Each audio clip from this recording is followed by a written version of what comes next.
look at the cards. That's an 8 of hearts you just looked at. Hand me that card. And look at that last card. Look at it. Look at it. That's a 5 of, what is that, diamonds? Yeah, diamonds. There you go. Thank you. In this step, I'm going to be heavily concentrating the attention on my breakthrough card system, which I consider my crown achievement in mentalism. I'm going to teach you not only some great effects using the system, but I'm also going to teach you how to learn it quickly and easily. Once you see this step, you're going to carry around a deck of cards in your pocket all the time.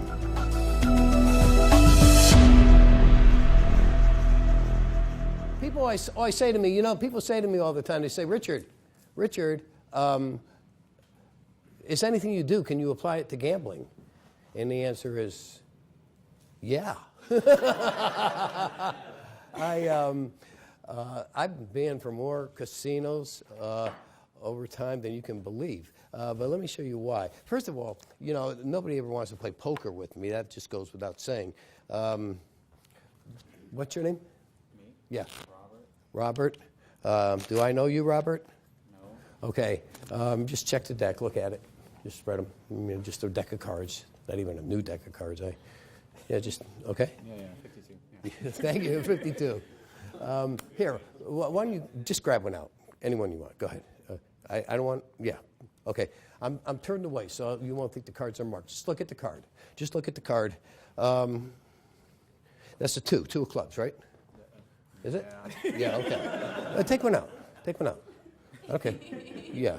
Right there? Okay, look at it. Again, notice how I'm walking away right away, so there's no way I can see anything. Thank you. It's a 7 of spades. Yeah. As a matter of fact, look it. Let's do this. Let me mix them up real good for you. And this time, reach over and just pull a small, like if you were playing poker, you'd have a small hand. So pull like 3 or 4 cards out. Just do it. Right there? Okay, mix them up. I'm way over here. Spread the cards in front of you. Look at the cards. Look at them. Make sure you see. That's a 4 of spades. Hand me that card right now. 4 of spades. Look at the cards. Okay, there's 2 nines. There's 2 nines. One is a 9 of diamonds and one's a 9 of clubs, correct? Yeah, they were right next to each other. Just you mixed them up, but they were just away. Look at the cards. That's an 8 of hearts you just looked at. Hand me that card. And look at that last card. Look at it. That's a 5 of, what is that, diamonds? Yeah, diamonds. There you go. Thank you. Now, thank you. Obviously, this would be a tremendous help with playing poker. But the reason I get banned at casinos is playing blackjack. You ever play blackjack? No? You ever play blackjack? You have. What's your name? James. Come on up here, James. Thanks for volunteering. Come on up here. James, stand right over here. Okay, that's good. You got pockets all over the place in your shorts there. Okay, James, here's what I want. Here's what I want you to do. Again, we'll mix them up here. James, take the cards and give them a cut, just like that. Nothing fancy. Go ahead. Yeah. Okay, cut them again. I'll be way over here. Okay. Now, what I need for you to do is take the top card. Cut them again. That's okay. Take the top card. Don't look at it. Put it in your pocket. Okay? Now take the next card. Don't look at that one either and put it on the other side. Oh, down there? Fine. No, that's fine. And then take one more, why don't you, and put it in that pocket over there. Okay? That's good. And just stand over there for a second. Okay. I'm just going to put the rest away. Now, was that fair? Okay. Now, you see, this is what it's like if you were playing blackjack in a casino. Because being able to know what somebody's card is by looking at them and having them think of it won't help you in blackjack. The card's in the shoe. It's buried. Similar to the situation here. Okay? What pocket? Where do you want me to start with? Okay. I'm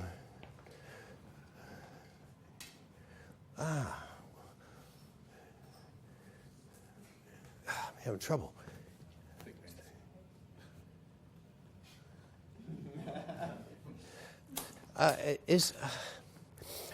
I think it's a black card. I'm just getting like a 7 of clubs.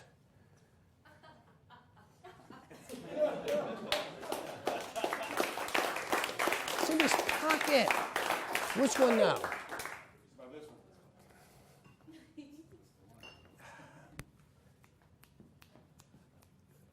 Ten of spades.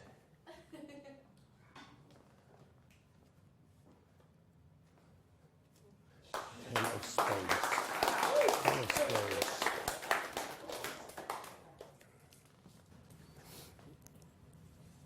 What do you think, black or red card? Okay. Hearts or diamonds? Diamonds. Okay. You want it to be like a low card, a medium card, or a high card? I like a high card. But not too high. I'm no like picture cards or tens, because those get confusing, okay? So eliminate those. So just name a higher card like that. About 8. So you want the card to be an 8 of diamonds? Take it out. Thank you.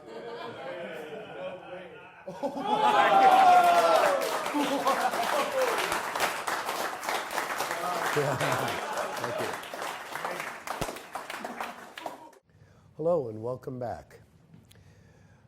Today's step deals with playing cards, and I'll be talking to you about my breakthrough card system, because that's my main contribution to this step. But before I begin doing that, I want to talk to you about the general use of playing cards in mentalism to begin with, and why I think it's perfectly fine. First of all, it was never even a question when I was growing up in getting into mentalism. As I said, I've been doing this professionally since like the 70s, and cards were always a part of mentalism. Like Dunninger used playing cards. Kreskin, who was the guy I always saw on TV, always used playing cards, still does, as a matter of fact. Al Koran used playing cards. Most of the mentalists that I ever knew about, my friend Ronnie Gann used playing cards, they all used playing cards. It seems that only recently has somehow the idea that playing cards used in mentalism is somehow not appropriate. And I think that's all because magic has become so popular over the last 20 years or so, and so many magic clubs are around, and so many magic conventions and what have you, and because close-up magic is so popular where everybody's using cards, that somehow we think that cards mean card tricks. Cards maybe mean card tricks to magicians and those in the inner group, but to the general public, cards mean what they keep in the drawer of their dresser and bring out to play gin rummy or pinochle or something, or more importantly, what is used in Las Vegas in casinos around the country to win or lose money. That's what the purpose of cards are, not to do magic tricks. Unfortunately, see, we sometimes get tied into this bottleneck view of our art. We think that everything revolves around magic, and that everybody knows this and this and this. Remember, most people have probably only seen 1 or 2 magic shows in their life. Most people probably have never seen a mentalist live. That the closest they ever get to a mentalist is maybe catching Kreskin on TV sometime, or maybe the TV show The Mentalist, and that's it. So the general public doesn't necessarily think the way mentalists think. Also, as I've stressed already, mentalism has such power to it because it's useful. When people see a mentalist, they think, oh, if I could do that, then think of what I could do in my life. I could do this, that, or the next thing. If presented right, and you'll notice in my performance, when I used the breakthrough card system in my show, I talked about poker, and I talked about blackjack, to get the audience thinking in those general terms, because that means you can make money. Wow, that's a powerful ability to have. If I could do that, I could play poker and make a ton of money. Or I could go to the casino and I could win at blackjack all night and come home being rich. So now it's got power. So that's the way I always direct the focus whenever I take out a deck of cards in my show. Because I realize, yes, you certainly don't want to do card tricks in the show. You don't want to do flourishes. You don't want to look like a card magician. But that you don't have to do that to incorporate cards into the show. What I usually do is and this is a line I've used many times and always use it in my live shows, is people often ask me, Richard, is there anything that you do or any of these abilities that you have that could allow you to win at gambling? And the answer is, yeah.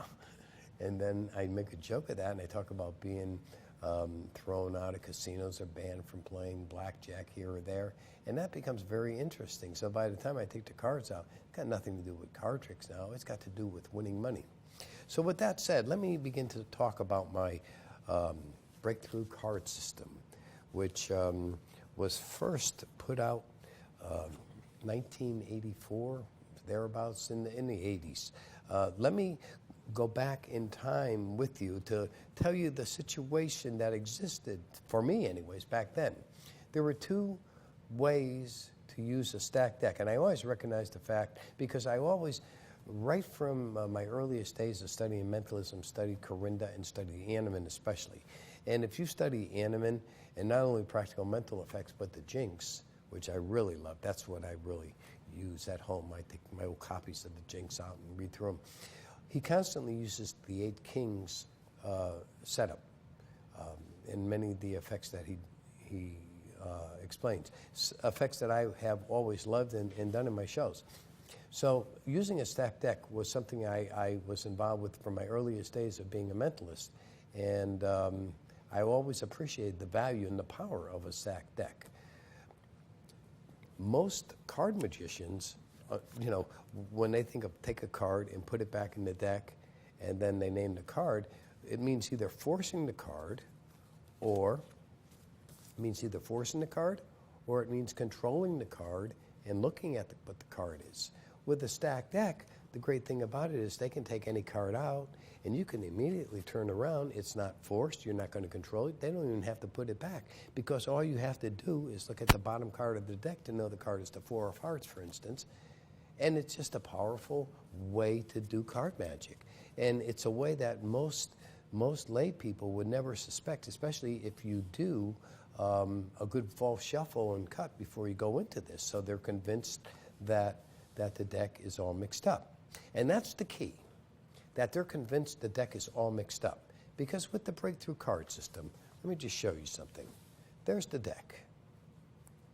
People are always emailing me and saying to me, Richard, don't people ever want to shuffle the deck?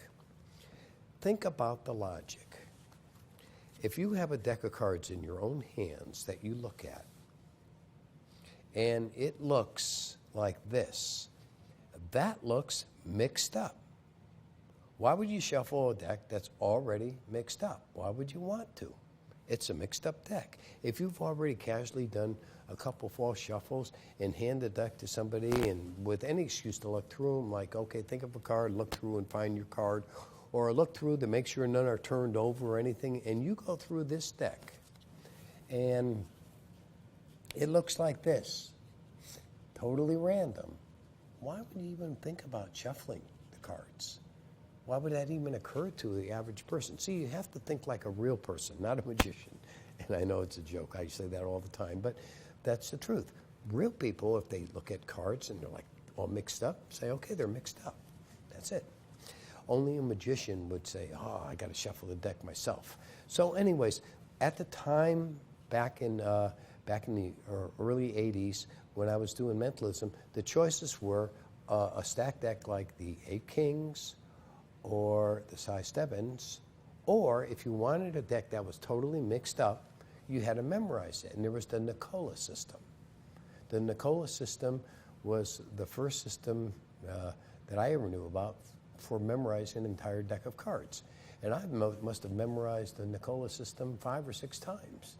Just like people say, I quit smoking 5 or 6 or 7 times because I would memorize it and forget it, memorize it and forget it. If I didn't use it every day, I would forget it. So I wanted to develop my own stack.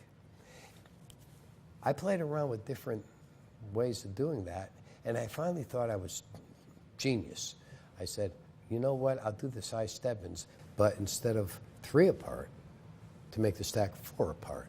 In other words, in the standard size 7s, you have ace, then 4, then 7, and 10, it goes up by values of 3. I said, what if I make it go up by values of 4? So you have ace, 5, 9, king, 4, 8, queen. Then I thought, what would be even really clever, instead of having red, black, what if I have black, black, red, black, black, red for the suit progression? And I thought that was it. That was the ultimate. And I sent it in to, at the time I was putting out a lot of material with Jeff Busby. And he wrote back and he said, what you just sent me was the original Cy Stebbins stack. See, it turns out that Cy Stebbins created the Cy Stebbins stack, but the one he taught to Howard Thurston was 3 apart. But the one he actually used himself was 4 apart. And the one he taught to Howard Thurston had red, black, where the one he used was actually black, black, red, like I had come up with. So it was nothing new. It was the original Cy Stebbins. Now, just for the record, since that time, because there are certain things you can do with that stack, and I put together another effect called the radar deck, which everybody is selling, and that uses that stack. So just for the record, it wasn't wasted. I was able to come up with a bunch of different thoughts and routines using that 4-part or 5-part, 4-part stack. That is now the radar deck. But that's not this. The breakthrough card system is different, because here's what happened. After that happened with Jeff Busby, and after he told me that Cy Stebbins, that's what you reinvented, the original Cy Stebbins deck, it kind of got me mad, because I was so excited about coming up with something new that I said, that's it. I'm going to sit down and I'm going to invent a brand new stack like nobody's ever seen before. And that was the beginning of the breakthrough card system.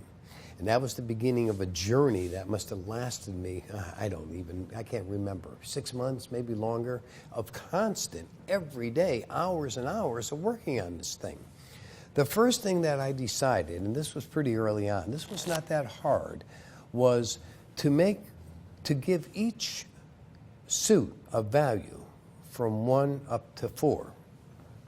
And I decided right off the very beginning, and Cornelius had used the same idea in his stack, but I mean it was really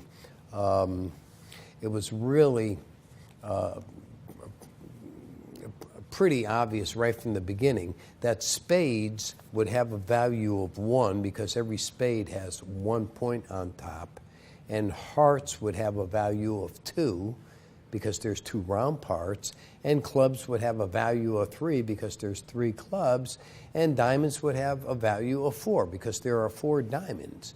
As a matter of fact, I don't know how else you would, to come up with a different way to number the 4 suits would seem to me to be something that didn't make sense compared to this way. In the book, it's there, it's a diagram. 1, the spades has a value of 1, hearts has a value of 2, clubs 3, and diamonds 4. What you also have to remember is that it's like a continuous loop. In other words, it goes around and round and overlaps. So you have spades, hearts, clubs, diamonds, spades, hearts, clubs, diamonds. The reason that's important is because we're going to be thinking before and after suits. So if you say, what comes after diamonds? Spades does, because it's a continuous loop.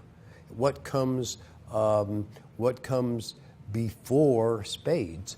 Diamonds, because before 1 comes 4. So it's important to remember that's an endless loop. And we'll get back to that in a second, and I'll explain that in detail. So this is where we stand now. How do you get from the first value of the card to the next card? And I'm going to start right at the beginning of the stack with the ace of spades, because in the book, the whole stack is actually laid out so you can see every card in the stack.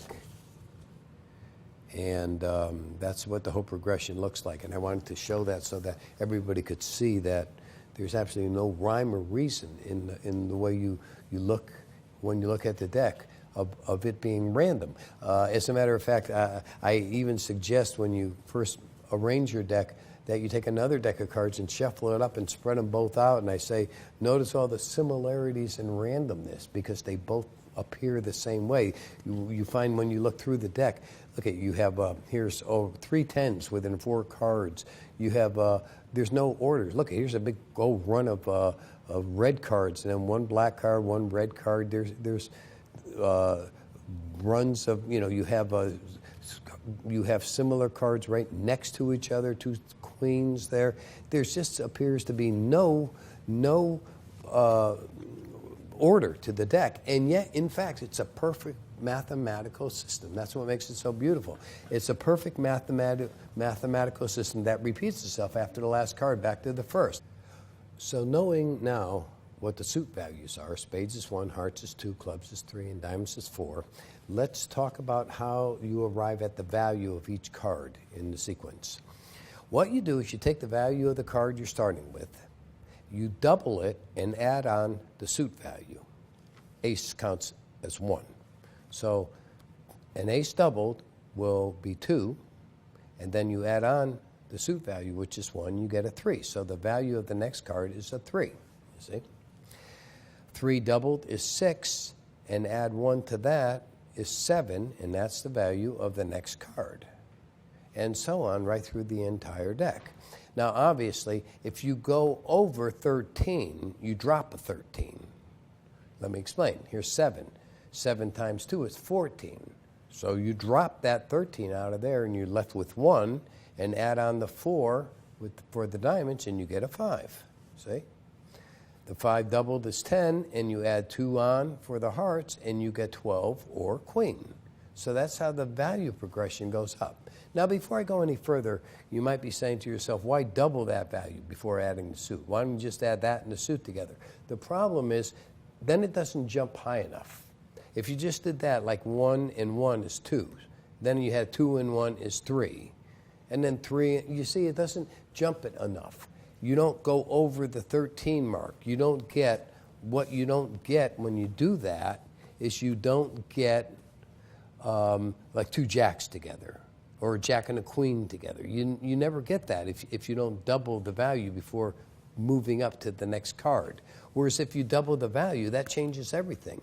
Later when I show you how to figure out the suits, you understand that's why you can get these big runs of the same color together, or you can get 2 jacks next to each other, or 3 10s within 4 cards. But that would only happen when you double the value of the initial card before adding on the suit. So that's how it works. It's easy to double any card up to 6, because even you double 6, you get 12 or a queen. So that's easy enough. When you approach 7 on up to king, and you have to subtract away the 13, it could get a little complicated, or you might suspect that. So what I did was I developed a shortcut system. And all it is, it's very simple. And once you work with it a few minutes, you'll understand that it's nothing very complicated. All I did was I doubled the cards from 7 up to king and subtracted the 13 away, and just you remember what's left. For instance, what I just said a minute ago, 7 doubled is 14, take away 13 is 1. 8 doubled is 16, take away 13 is 3. 9 doubled is 18, take away 13 is 5.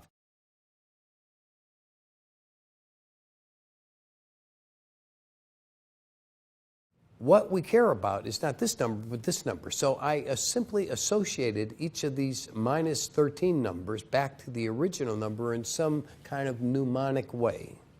And it's really very simple. When I see 7, I think 1, because a 1 almost looks like a 7. When I see 8, I think 3 automatically, because 3 is like if you sliced an 8 in half, you would have 3. When I see 9, I think about 5, because 5 is sort of like a 9 upside down, if you will. I see 10, I think about 7, because again, that first 1 in 10 almost looks like a 7 when you see the printed 1.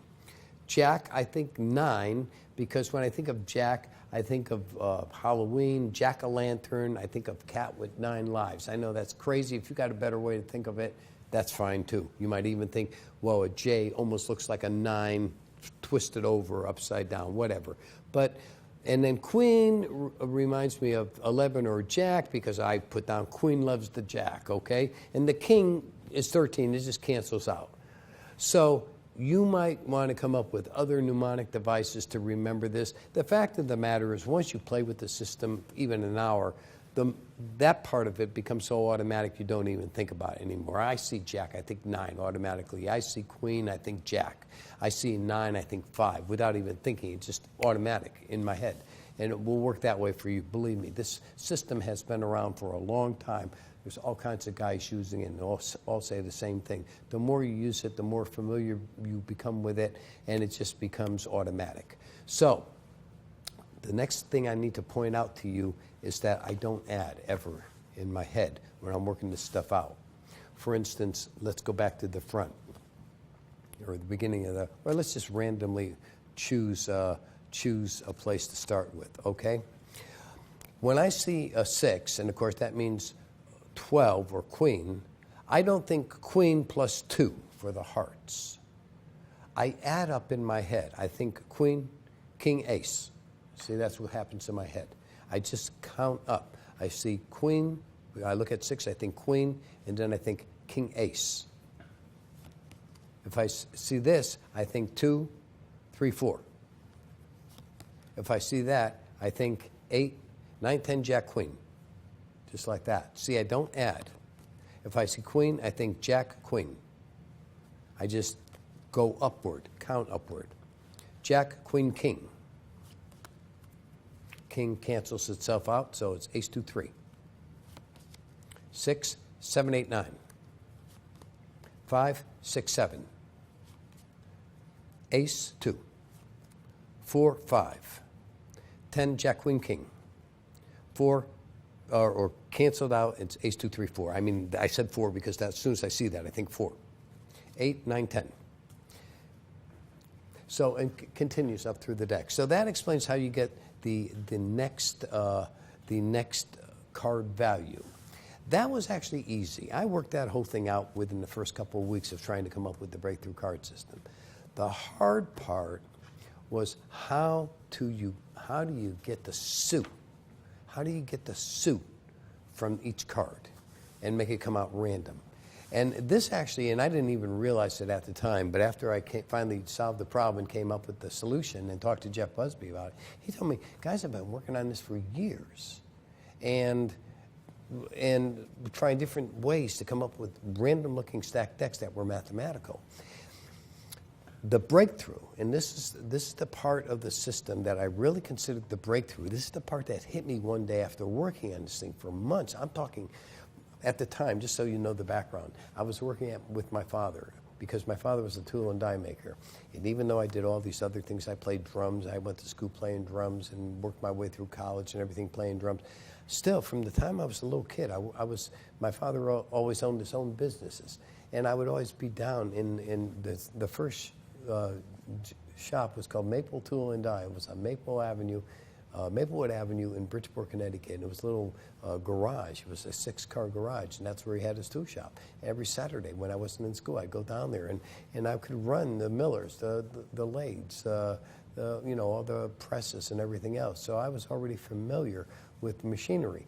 And for a while, I worked with my dad when I was working on this, and I would go over to the milling machine, and I would have to make a cut, and I would set it on the feed, in the old-fashioned feed. Now they have CNC machines, but I would adjust it, make maybe a 10,000 cut, and get everything lined up and set it on feed and just walk away from it. It would take maybe 10 minutes to run down the length of the iron bar, and I would go back and I'd be working on this. And on my tool chest and the toolbox and the entire desk there would be all covered with pieces of paper because I was forgetting all the different things I was trying. And then I would try the same thing over and over again and drive myself crazy, and I had to start making notes.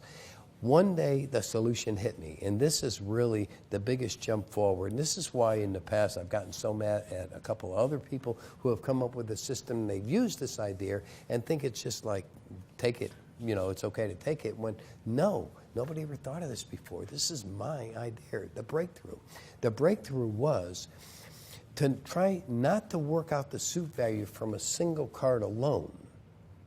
That's what everybody had tried to do up to that point. You can't do it. You can't do it and get a random looking stack. The secret is you use this card to get the next card. In this case, we're going 7, 8, 9, 10, so it's another 10. So now you've got this card. Now the value of this card combined with the suit of this card tells you the suit of the next card. That is the breakthrough. So what happens is this determines the value. That value combined with back to the suit brings you to this value. That zigzag back and forth thing is what enables this to happen. And this is the simple system. And I'll tell you this, folks, when I first thought of this idea, it would hit me like out of the blue. It said, wow, that's a different way of thinking altogether. And then, for some reason, and I can't even tell you why, I said, well, how am I going to use that thought? Okay, if the card, and this was the first way I ever thought to do this, and it turned out to be the only way, for this anyways, that if the value of the second card, the card that you arrive at, was an ace, 2, or 3, then it would be the same suit as the card you're working from. If the value were a 4, 5, or 6 of the new card, it would be the opposite suit of the card you're working from. So in other words, if you're working from a spade, it would be a club. If you're working from a club, it would be a spade. If you're working from a heart, it would be a diamond would be a heart. Same color, but the opposite suit. If the card were a 7, 8, or 9, it would be the before suit. Let's go back to that little chart. So in other words, if it were a 7, 8, or 9 and you landed on hearts, the next card would be a spade. You'd have to go back to the before suit. If the value was 10, jack, queen, or king, it would be the next suit, the after suit, whatever suit comes after the suit that you're working from. And I went through the whole deck, and I came to the last card, the king of spades, and I realized all of a sudden with my new system, since it was a spade, it would be the same, well, since it was a king, the next card would have to be a 1 or an ace, and since the spade represented, or since the ace represented the same suit, it would have to be a spade, so therefore it would be the ace of spades. And it hit me like a thunderbolt, like I just did it. It's repeated itself. It's back to the ace of spades. So it's a cyclic stack, which means you can cut it all you want and it's still going to keep on working. I was literally so stunned that I had to stop and redo the whole deck to make sure I hadn't fooled myself, made a mistake along the way, and that it really worked out. And at that point, I realized I had something really totally unique and different that had never been done before. And I turned around and I stacked the deck, and I sent it off to Jeff Busby, and I said, this deck is stacked. See if you can figure it out. And he couldn't. And finally, I sent him the directions. The only person that he ever found who was able to figure it out by just giving him the deck was actually Percy Diaconis, and that's no surprise there because he's a mathematical genius. But anyways, let me explain to you, or let me go through this now that I've explained all the details and show you what I'm talking about. So you got the ace of spades. So first of all, to determine the next suit, the value of it, you double it and add on the thing. So it's a 3. So you know it's a 3. The 3 is part of the same. Ace, 2, 3 is the same suit. So that means it's going to be the same suit as the ace of spades. It's going to be the 3 of spades. There you go. This, you have 6, 7. So the next card is going to be a 7. Now the 7, if ace, 2, 3 is the same, 4, 5, 6 is opposite, 7, 8, 9 is before. So the 7 is going to be the before suit. So the before suit of spades in that little round circle is diamonds, 7 of diamonds. The next card is going to be, think of 1 because of the shortcut I told you earlier. 1, 2, 3, 4, 5. So it's going to be a 5. 5 is opposite suit, 5 of hearts. We're looking here at 10, jack, queen. Queen is the aftersuit because 10, jack, queen, king is the aftersuit. The aftersuit of hearts is clubs, queen of clubs. Jack, queen, king, ace. Ace is the same suit, so it's going to be the ace of clubs. 2, 3, 4, 5. 5 is the opposite suit, 5 of spades. 10, jack. Jack is the aftersuit of spades is hearts, jack of hearts. 9, 10, jack. The aftersuit of hearts is clubs, jack of clubs. It seems complicated at first. You might be sitting back watching it saying, wow, I'll never figure that out. Trust me. Trust me. guys are doing this all the time and using this stack and tell me that, it took them an hour, maybe 2 hours of work to do this. And once you get it down, you don't forget it. You don't memorize the deck. I mean, you can, and I'm going to talk about that in a second. But you actually, the figuring that your mind does can happen so quick, it can surprise you. For instance, continuing with that. I look at that and I think King Ace 2 diamonds. I look at it and I think 4, 5, 6, 7, 8 of clubs. 3, 4, 5, 6 of spades. Queen, King of hearts. 2 of hearts. 6 of diamonds. 3 of diamonds. 7, 8, 9, 10 of spades. 7, 8 of diamonds. 3, 4, 5, 6, 7 of clubs. Ace, 2, 3, 4 of spades.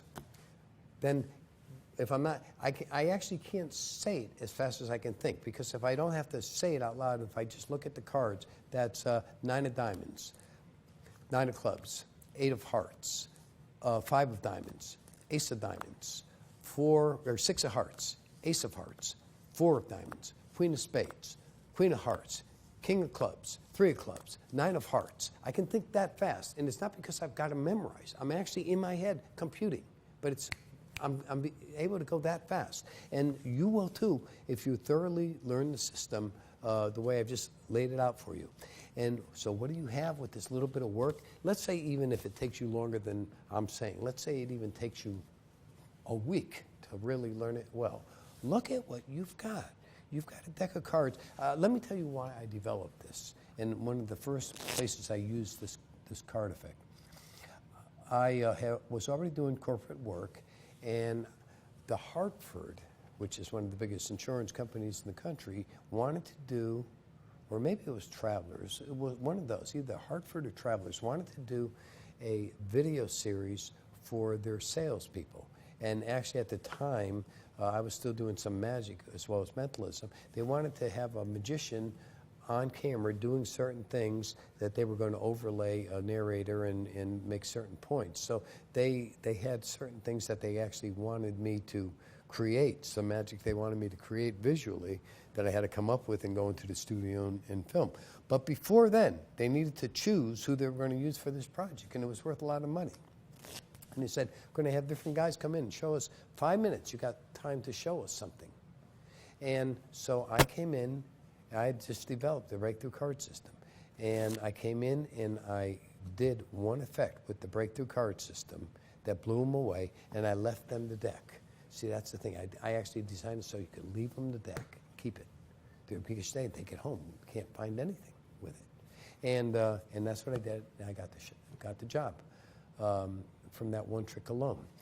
And I've, as far as letting people keep the deck, this is kind of interesting, because if I go to somebody's house and I have a deck with me, or else they have a deck, sometimes I'll sneak the deck out and I'll stack it, take it with me to the bathroom and then stack it in there and put it back. And here's the funny thing, I can get a hold of the deck either if I do that or if I bring my own deck and say, hey, you don't have any cards, keep mine, And next time when I pick them up, they're still stacked, because a lot of times people will throw it in their drawer and then never bother taking them out and playing with them. And so you can go back time and time again, and the cards are stacked. As a matter of fact, I've even done that where I've taken a chance and called somebody up and say, you have any cards? And yeah, I've got, a deck here. Okay, put them down in front of you and cut them again, and somehow get the name of one card from them. And now I know what cards they have. I'm working with a stack deck over the phone. So if I know what the bottom card is, now I know what the next whole run of cards is from the top of the deck. So there's just so much you can do. But here's the thing.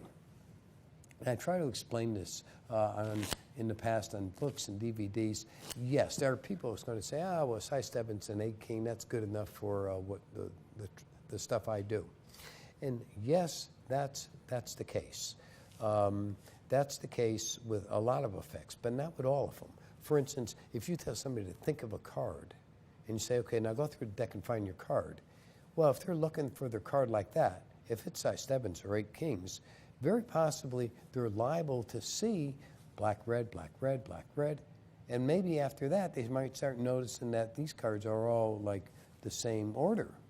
Every 13 cards, the same order. That's possible. But even the black, red part would be enough to sort of give away the fact that everything wasn't quite right.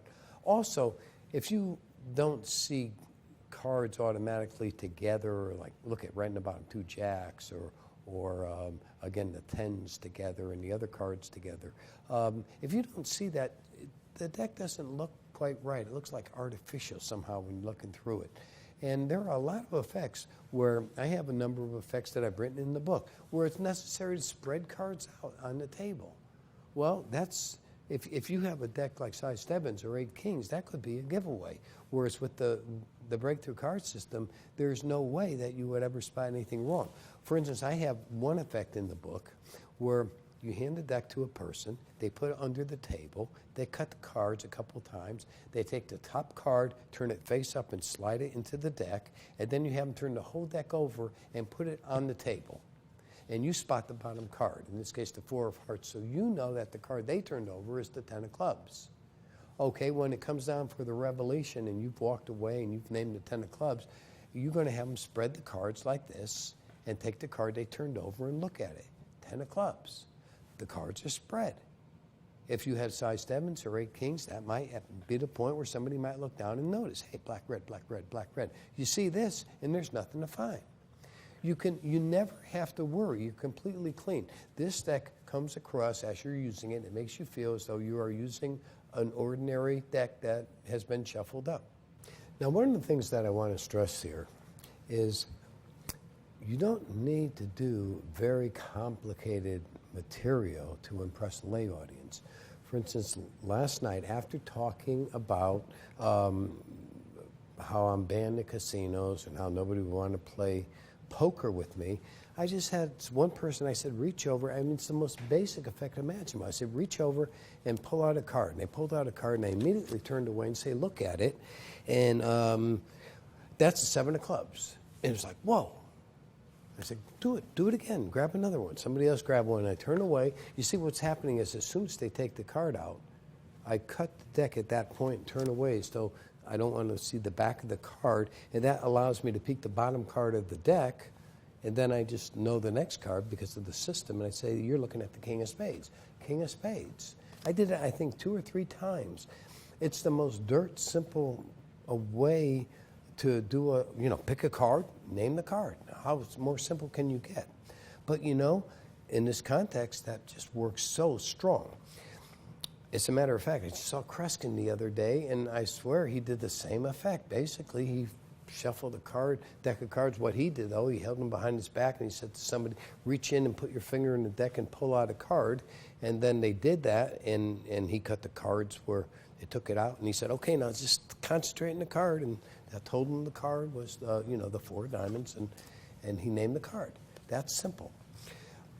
I remember Harry Lorraine told me one time, he was doing Japanese television program, and they wanted him to do something on TV in Japan. And what he wound up doing was that revelation that he does where all the aces and kings are in his hands, he keeps producing them and putting them between his fingers because, that made the point. It was on Japanese television. It was like, oh, you don't play with Harry Lorraine. He get high cards all the time, and that's all that. That was the point. And same thing here. The object is they take a card and you know what it is. How could you play poker with this guy? He knows every card in your hand. As a matter of fact, after I did that single card thing with 2 or 3 people, I said to somebody, grab a few cards like in a poker hand. Now, if you watch that presentation, I never said take 5 cards like in a poker hand. I just said take a few cards like you would have in a poker hand. He grabbed 5 cards. They always do. Because you say take a few cards like in a poker hand, they'll grab 5 cards. And so as soon as you do that and cut the cards, you know what all the cards are. Start with the ace of clubs, 5 of spades, jack of hearts, jack of clubs, queen of diamonds. So you know his whole hand. Notice I don't fool around with, okay, think of the card, think of the suit, it's a red card, it's a high card. I'm going to talk about this in the next section when we talk about book tests too. I made this point in my newest book, the Mentalist Field Manual. You have to be consistent. Like if you watch my show that I recorded last night, if 1 minute I can have a piece of paper and somebody can write down their mother's name, and then I can get the mother's name and just name it, and I can do it that quick. how does it make sense then that I wouldn't be able to name a playing card that quick? Why would I have to go through a whole rigmarole? It's black, oh, it's a higher card, it's an odd card, it's this, that. You see, it wouldn't make sense. Also, it doesn't make sense in a practical way, because for this to be effective, the person has to think, wow, if I was playing cards with him and I just, had a poker hand and he just looked at me, in my head, he would know all the cards I have in my poker hand. See, that's the effect. The effect has got to be, he looks at cards, you know what the cards are. Now, all of a sudden, it has meaning. It means you can't play cards with this guy. It's like your head is an open book. Every time you look at the cards, he knows immediately what they are and how to beat you. That's where the power comes. Then I take it a step further in the routine, and I say, well, obviously, that kind of ability would help me playing poker when people are looking at their cards. But in blackjack, that wouldn't help, because blackjack, the cards are hidden in the shoe. And in that regard, being able to read somebody's mind wouldn't help me at all. And you notice, this is interesting, because I actually say that sometimes. I never claim to do anything. I never claim I can read a person's mind, but I will casually say something like, in blackjack, being able to read a person's mind won't help you at all if the cards are hidden. And I know what the spectators are thinking is, did he just say being able to, so is he saying he can read my mind? He didn't say that, but is he saying that? Is he implying that? Are we taking that for granted? Did he let it slip? What does that mean? And that's cool. See, that's cool. That gets people thinking. So then in the last part of the routine I did, I had somebody cut the deck a few times. And of course, since I've all shuffled already, and since we've done all these different things with people pulling out cards, it doesn't seem conceivable that cards could be set up by this point. And he cuts the deck a few times, and I let him put the cards in different pockets. And then by looking at the bottom card, I can figure out all the cards that he's got in all his different pockets. Like, for instance, if you look at that, that's 8 and 9 of diamonds. So 9 of diamonds, 9 of clubs, 8 of hearts are the next 3 cards, see? 9 of diamonds, 9 of clubs, 8 of hearts. So no matter where he puts the cards, you can compute and you can say, well, what pocket? And again, I use this hand thing that I always talk about. I just kind of hold my hand up toward whatever pocket he names and then name the card. Now, around here at the studios, the last card I named last night in the show, I actually let the spectator name it. And there has been talk down here, how could I have done that? And, really played well. Let me tell you what happened during the show to give you the kind of way my mind thinks when I do this kind of work. I knew that the card that he had in his pocket was the 8 of diamonds. That was the card that, what had happened is he put 3 cards in his pocket. I said, which pocket? He went this way, so that was the 3rd card. And then he went this one, that was the 1st card. So I knew it was the 2nd card, and that was the 8 of diamonds. So that was the card in his pocket. So I have found, and I just thought it would be kind of fun to make him name it. And if I could do that, it'd be a bombshell. And it was a bombshell because he named it. So here's how it happened. If you review the performance, you'll see exactly what I did. I said to him, okay, we got one more card in your pocket. Do you want that card to be a black card or a red card? Whatever card I want him to name, I name last. And if you just are going with a flow and you just feel it right, you'll find that people will shoot back at you almost whatever you ask, whatever you name last. So I said, do you want that card to be a black card or a red card? Red card. Okay, do you want it to be hearts or diamonds? Diamonds. So I'm already there. So I said, so then I remember I said to him, well, what kind of card do you want it to be? A high card, a low card, or a medium card? Trying to use the same strategy, hoping he would say medium. He didn't. He said high. But as soon as he said high, I said, okay, fine, but let's not use picture cards and tens because that's hard to figure out between. They all look the same. So let's eliminate those. So what high card? Now that all happened so quick that it probably went right by, and it seemed, because listening to people talk about it down here, they were saying, oh, he said just name a card. But that's what happened. I eliminated. If I hadn't done that, he would have probably named a 10, Jack, Queen, or something like that. But by saying to him, yeah, okay, but let's not use like picture cards and tens because, they all look the same in your head. So a high card, but not them. Just like that. So now what? Now we can only go up to a 10. Not even 10, because I eliminated that. I even said picture cards were 10s. So now we can only go up to 9. And if you watch I could see him thinking in my head. I could see him thinking because I said, so what card? And in his mind, he was going back and forth between 9 and 8. As a matter, I don't know where he is now, but I guarantee if you got him and said to him, what were you thinking at that point? He'd say, well, I wasn't sure if to name the 9 or the 8. And finally, I could see him thinking and saying, if I name the 8, that won't be the obvious way to go. That'd be a little less obvious. I'll name the 8. And that's what he named, the 8 of diamonds. And of course, as soon as that happened, your attitude, and this is where the training takes place, your attitude has to be, that's exactly what you expected to happen. And as soon as she said the 8 of diamonds, instead of jumping up and down and saying, yeah, score. Instead of that, you just look at him and say, well, then take it out. It's like that, matter of fact. Like, this is what happens every single time I do this. And, he kind of looked at me like, are you kidding? It's like, oh, man, and the place went crazy. That's because of the attitude again. Just look at him and say, then take it out, just like that. I did something like that when I was in England. I did a demonstration of a dynamo deck for the guys at the Wizards workshop there, and I did that, and it blew them away because of the attitude. It was all in the attitude.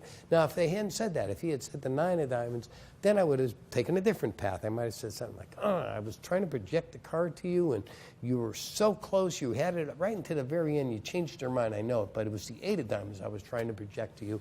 Then he would have taken it out, and it would have matched. It wouldn't have been as good, but it still would have been a strong ending. But as soon as he said 8 of diamonds, I was like, okay, then take it out. Pow.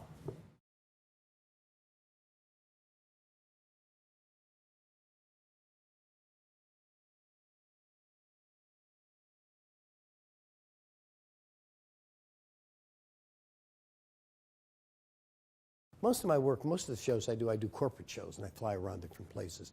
We just came back from Germany. We're going to be going to Italy pretty soon, too. But we live in Kentucky, and there's a store down in Florence, Kentucky, that sells these jumbo decks of cards. Now, I use them sometimes in my show because I do shows. Sometimes there's thousands of people in the audience. At least a normal show for me is like maybe 300-400 people in an auditorium. So, but I often wonder, what do regular people do with these kind of cards that they sell them in stores? But I want to show you something. The reason I use big cards when I do this, and they're just really, like if you took like that smaller deck I have, they're bicycle cards, and if you know why they call them bicycle cards? You see what these little angel guys in the back are writing? Oh. Bicycles. See, it's a good thing I got big ones, so you can see that, right? But like if you took a normal card and put it right next to this card, all the lines and everything would be exactly the same. And but I developed like a special test I wanted to try to show you. What's your name, sir? Jalel. Jalel. Yeah. Okay, Jalel. Do you play cards at all? No, not really. But you handle cards a little bit? Okay, why don't you come up and help me? Give him a round of applause.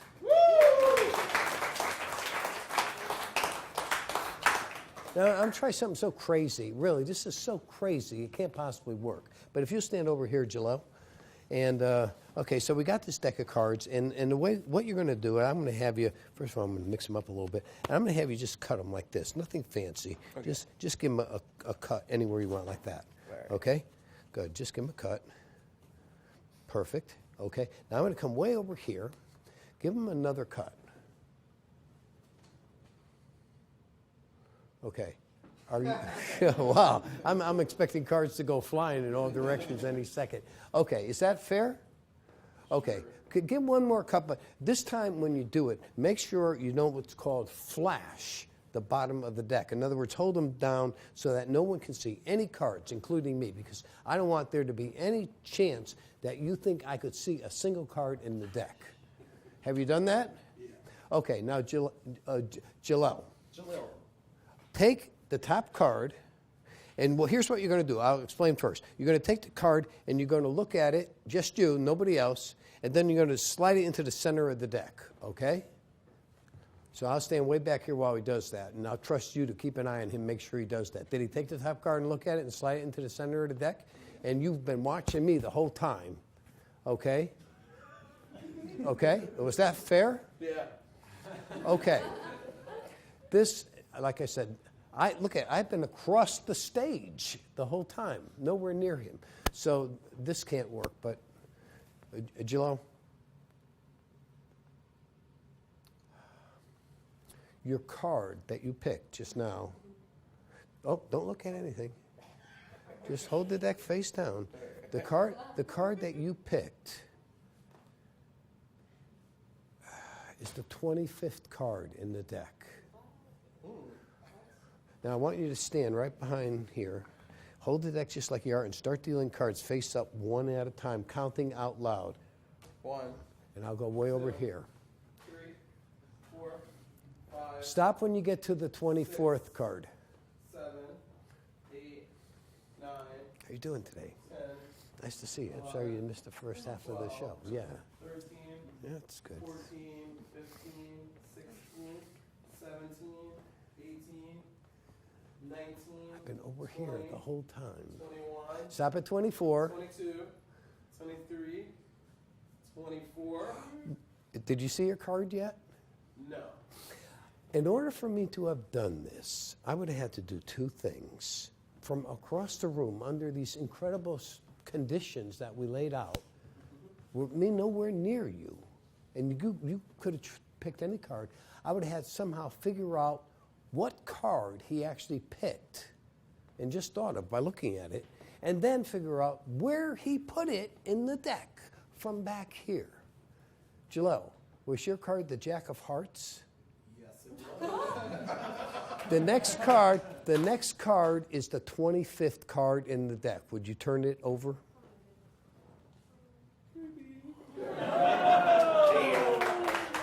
The Jack of Hearts. Thank you, Jalal. Thank you so much. Give him a round of applause. That's crazy. I swear, sometimes I scare myself. I really do. And before I move on to the last effect, let me just again point out the breakthrough card system was developed for mentalism purposes. When I do something with cards in my show, it's usually two things tops in a single performance. And it was designed to utilize in mentalism routines. And I mention all that because over the last few years, there's been a lot of memorized decks that have come out, and a lot of people want to compare, and they always have to say this deck is better than this deck, is better than this deck. Each deck has its own purpose. Just for the record, a number of years ago, I put out a booklet called the Memorized Breakthrough Card System. I went to Harry Lorraine and I said, can I use your card system to demonstrate how the Breakthrough Card System can be memorized? And he said yes, and we put it out, and now it's in Mystique. It's one of the 3 books in Mystique. It's called the Memorized Breakthrough Card System, and it allows you, using Harry Lorraine's memory systems, to memorize the exact position of every card in the Breakthrough Card System. If for some reason you have a particular routine, that would be a useful thing for you. The benefit is, if you have a deck of cards that's both memorized and relies on a mathematical stack, if for some reason you have a problem remembering a card after a while, maybe you haven't used the stack in a while or something, you can always fall back to the mathematical stack, which is really a different brain process altogether, so you're not stuck. You got a place to go. Maybe everybody else is a lot smarter than me, but whenever I used to try to memorize the Nicola system, if I didn't use it at least once in every 2 or 3 days, I'd forget some of the cards. And even now, if I don't use the memorized breakthrough card system all the time, I still forget it and have to review it. Of course, I never forget the mechanics and mathematical mechanics of the breakthrough card system. Even if I don't use it for months and months and months, I'll still remember how to do it. So I just thought I would point that out. And now I want to finally end with the jumbo card effect I call hands off that I did last night. I had performed this effect at one of the Penguin lectures and didn't explain it, and I guess a lot of people got mad at me when I didn't explain it, but at the time it was in a DVD series we were about to release, the Sapphire Collection. I didn't want to give it away before the DVD was released or at the same time that we were about to release it. This is a brand new effect. I'm really proud of all the effects on the Sapphire collection, but of all of them, this one especially. You know, I point out in my book, again, the field manual, that one of the problems is if you are a professional and you work for a whole long time, a lot of years, then you don't have the luxury of trying new material out left and right, here and there, because you never know when your reputation might be at stake for doing something that's not quite up to the level of something else that you already do. I give a crazy example in the book. Imagine you were able to get in a time machine and be transported to watch Mellini perform. And then imagine if after all that you get to see Mellini, and instead of doing something like the block of ice production from Under the Hat that he was famous for, let's say he was doing sponge balls or something. What would you think? And especially if you had to come back to the present time and you never got to see him do what he was famous for. I mean, you would be disappointed, and for somebody who didn't know his reputation, they might even think, is that all he can do?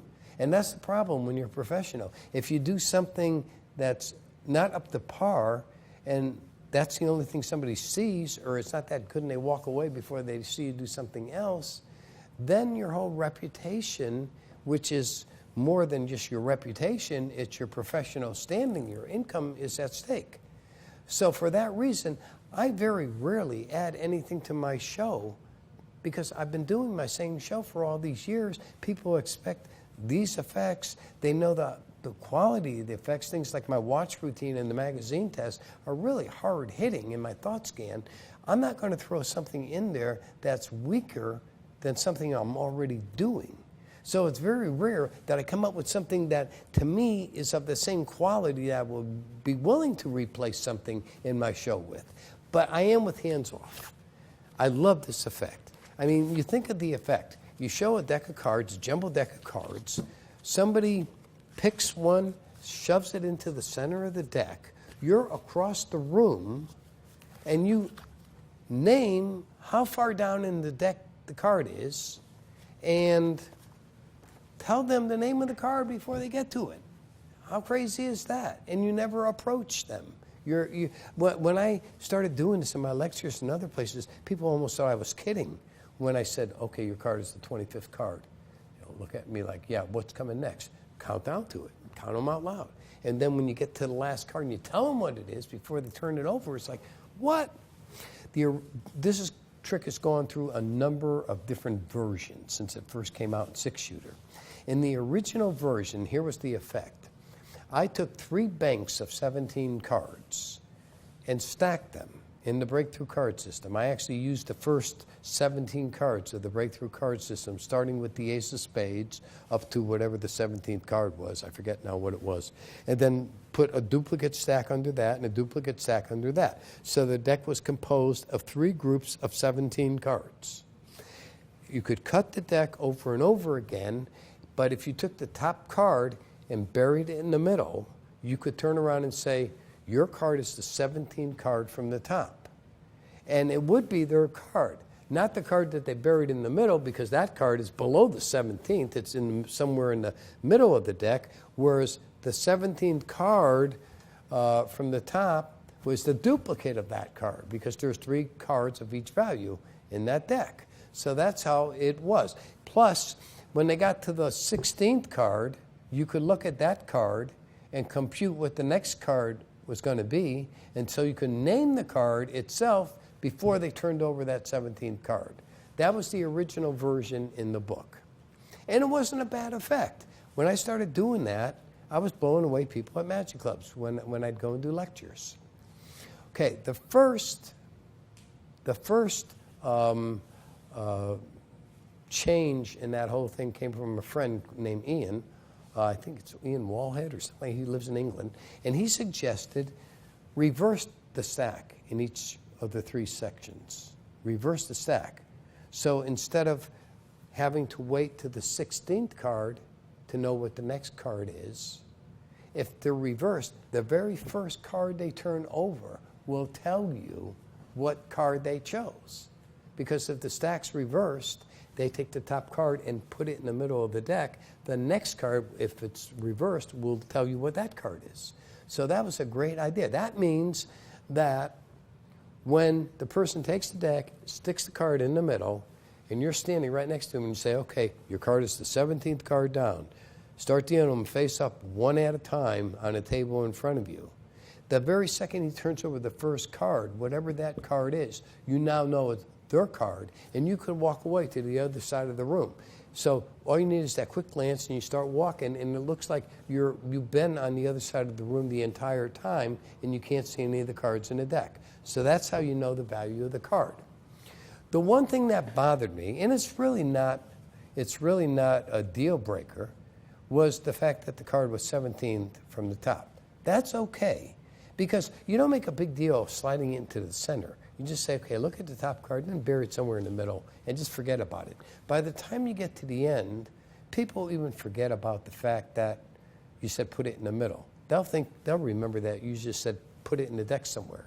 And so 17 is a good number to use. Let me point out something. Let me take a little, I'm going to stop and get back to the deck in a second.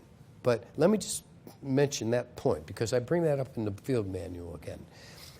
People don't remember your show like you would hope they do.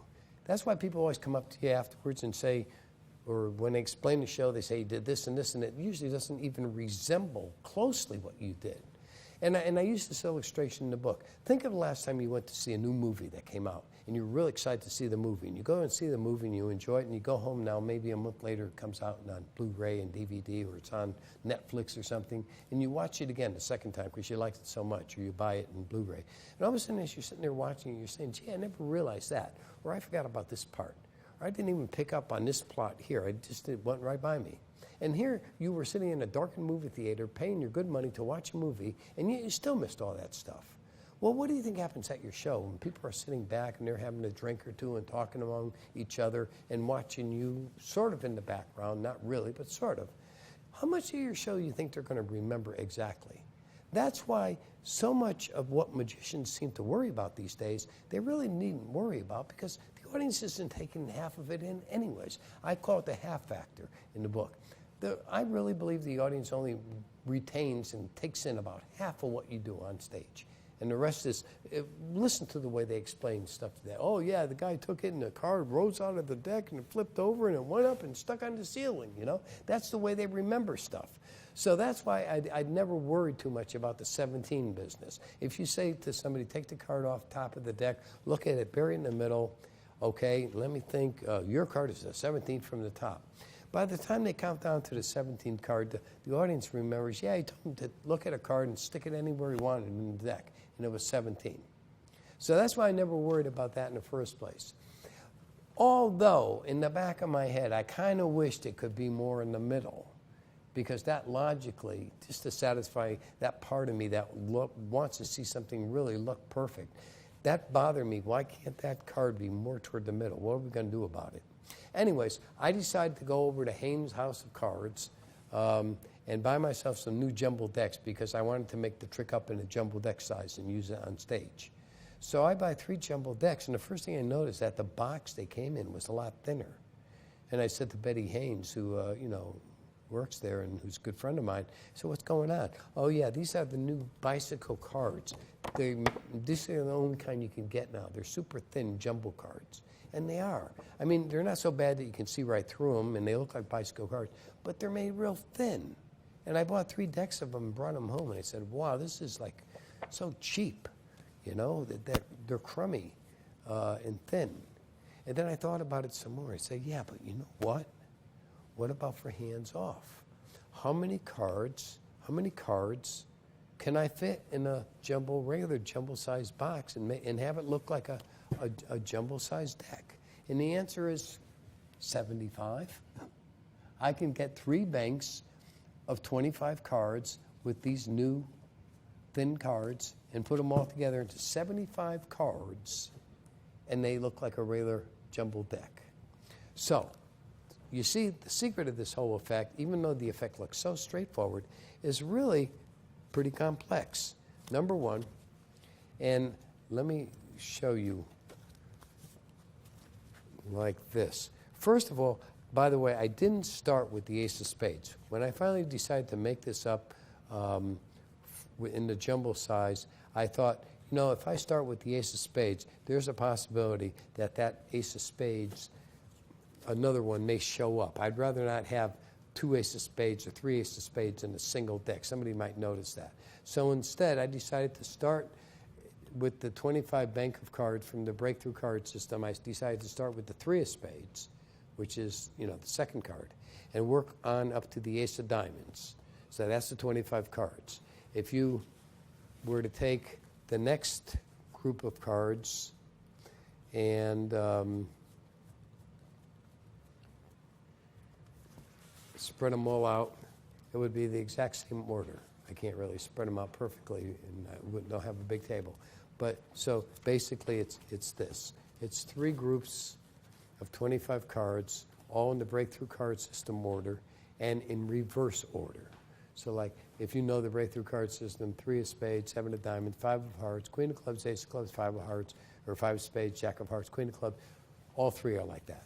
So you put them all together, and let's start from the beginning. You can take the deck out. It doesn't matter if you cut the deck because it's an endless loop. It doesn't matter. You don't have to start with the 3 of spades because all you have to remember is the ace of diamonds, it starts over again at 3 of spades. In other words, when you see ace of diamonds, don't compute, okay, 6 of hearts is the next card because it's 3 runs of 25. So the card that comes after the ace of diamonds is the next run, 3 of spades. So you can show the cards, and usually because you don't want to flash like a duplicate of that 5 of spades, so I just sort of spread them near the middle. See, that duplicate of that 5 of spades is going to be a third down somewhere. It's going to be right there. So you don't want to spread them in this fashion. So instead, if you just spread near the middle, you're never going to see a duplicate of this 5 of spades, and it's going to just look like a regular deck. So you can take them back, and you can give them this kind of Charlier shuffle or slap shuffle, whatever you call it, and then hand them to the person. Now, you have to caution the person. This is the only thing you have to be careful about. You have to tell the person, okay, I want this to be as fair as possible. I don't want you to give me any clues as to what's happening, so do not let me see that card on the bottom. Make sure you hold the deck face down and that nobody can see that, because that could be a giveaway. I'll show you what I mean in a little while. So you have the person cut the deck a few times, look at the top card, and slide it into the middle. So the card he looks at, let's say it's the 3 of diamonds, okay? He slides it into the middle. Anywhere near the middle is fine, because as long as he doesn't slide up, I've had people write to me and say, well, what if they slide it up near the top? Don't worry about it. Just say, slide it in the deck somewhere near the middle, and they will do it. Unless you have a magician or somebody trying to mess you up, an average person will take the card and put it in the middle, and anywhere near the middle will work. So now this is the situation. The 17th card from the top is a duplicate of that 3 of diamonds. And all you got to do is count down to it, and it's going to be there. The other 3 of diamonds is buried somewhere in the middle, and that's out of play. So you stand back, and you say, okay, this is crazy, and I do it from way across the room. Look it, was that fair? I always say that, was that fair? And as soon as they say, yeah, they locked into, yeah, it was fair. Say, okay, you took a card. You could have taken any card you wanted. You looked at it, you stuck it in the deck. Nobody could know what the card is or where it is. But yet I'm standing over here. Your card is the 25th card down. Everybody looks at you like, you crazy? What are you talking about, 25th? Yeah, start counting them one at a time out loud, face up onto the table. As soon as he turns that first card over, again, since you know the breakthrough card system, 6 of diamonds, the next card is the 3 of diamonds. As soon as I see that, I start walking away. As soon as he's starting to turn it over, I'm turning away already. So I just catch that card out of the corner of my eye and I keep on walking like I never saw a thing. And I get way on the other side of the stage. When I've done this at conventions, I actually walk to the other side of the stage. It's so far away I can't even see the cards. And have him count, and I tell him to stop when he gets to the 24th card. And so let's just do it. 1, 2, 3, 4, 5, 6, 7, 8, 9, 10, 11, 12, 13, 14, 15, 16, 17, 18, 19, 20, 21, 22, 23, and he stops at 24. And I always say to him, did you see your card yet? And it's always the same, no. I say, you know, the only way I could have done this is, first of all, to figure out from way over here what your card was, what card you're thinking of, and secondly, then figure out where it is in the deck. Was your card the 3 of diamonds? And that usually, yeah. Next card is the 25th card. Turn it over and show the audience, and 3 of diamonds. And that is just killer. That is just killer. And then I walk back and I take the deck. Now here, somebody asked me this one time. They say, well, they only got 2/3 of the deck here and 1/3 on the table. Don't they notice that? No, because look at the situation. These cards are all spread out. These cards, nobody knows how fat half a deck is supposed to be. Besides, they're busy counting, looking for their card. It's their counting. Everybody else is watching too.